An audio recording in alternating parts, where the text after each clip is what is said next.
This is the West Coast. We're going to start the next revolution in 2010 starts here on the West Coast. Let's give it up for Andrew Breitbart.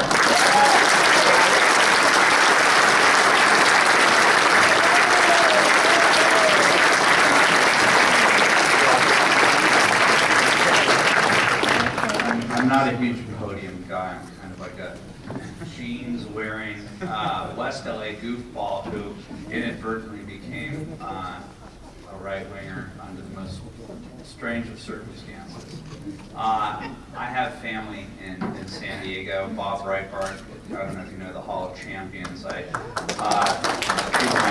father's cousin, and there's a dichotomy between life in San Diego and life in Los Angeles. I want to talk to you about it, and perhaps that's where my conservatism was born.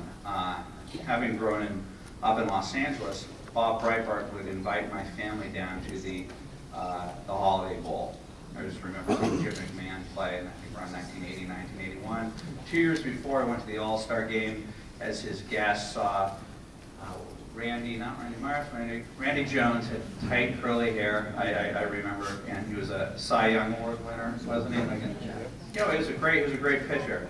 I'm a Dodger fan extraordinaire, but my favorite baseball. I know. Hey, wait, slow down. I got something for you.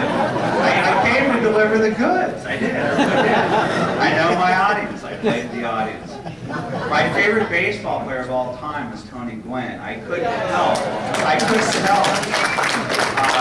And Ted Williams lived down here too. I'm like, what's up with the San Diego water system? I don't get it. Why is this town right and my town is so wrong, and why do I choose to still live there? And then I'm like, I don't like these Rams. I don't like these Raiders. I like the Chargers. If you open up my medicine cabinet in my house where my parents still live in LA, there's a signed picture of John Jefferson, the wide receiver from Air Coryell days. So I grew up a weird San Diego loving LA guy. This is true. This is the first time I've ever had the opportunity to speak in San Diego, so I'm personalizing it, and I don't do this for every time. In Wichita, I do the same shtick. Okay? I memorize it as I'm coming in, flashcards.